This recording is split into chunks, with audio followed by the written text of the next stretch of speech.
নমস্কার মাননীয়া। এই কুৎসিত রাজনীতিটা বন্ধ করুন, সত্যি বন্ধ করুন।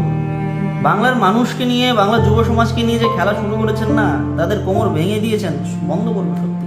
প্রতিটা যুব সমাজের না ন্যূনতম রোজগার নেই, 25-26 বছর হয়ে গেছে, বাড়ির মানুষকে মুখ দেখাতে পারছে না, রোজগার নেই।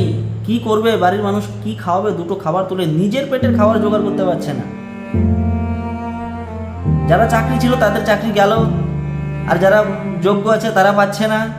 এবার যারা কোনো কিছু করার, ঠিক আছে আমরা একটু বাইরে এসেছি তো বাইরে কোম্পানিতে আছি করছি, কিন্তু যারা আসতে পারছে না তারা কি করে খাবে? যদি বাইরের রাজ্যে এত বড় বড় কোম্পানি আসছে, সব কিছু চলছে, আমাদের কিচ্ছু নেই। যদি থাকতো তারাও দুটো পয়সা রোজগার করে নিজের বাড়ির পরিবারকে কিছু মুখে তুলে দিতে পারতো। খুশি, একটু খুশিতে পেতো, একটু খুশি। 15-20 হাজার টাকার চাকরি যদি তারাও পেতো, একটু খুশি থাকতো। সত্যি যুব সমাজের যে কোমরটা ভেঙে দিলেন, কি বলার। আমি আপনাকে কেন প্রশ্ন করছি আমি জানি না, সত্যি কেন প্রশ্ন করছি। কুৎসিত রাজনীতি, এই যে যুব সমাজকে মানে কোমর ভেঙে দিয়ে ওদেরকে যে একটা অন্য নেশায় মাতিয়ে দিচ্ছেন, এটা সত্যি মেনে নেওয়ার না, মেনে নেওয়ার না। বন্ধ করুন, বন্ধ করুন প্লিজ, বন্ধ করুন। বাংলার যুব সমাজকে আর মারবেন না।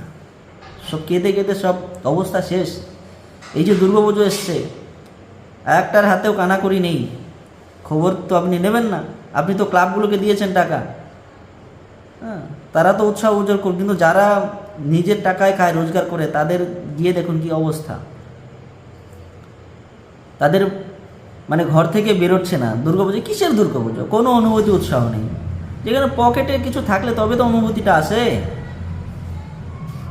বন্ধ করুন, বন্ধ করুন, সত্যি বন্ধ করুন। বাংলার যুব সমাজকে নষ্ট আর করবেন না, বন্ধ করুন।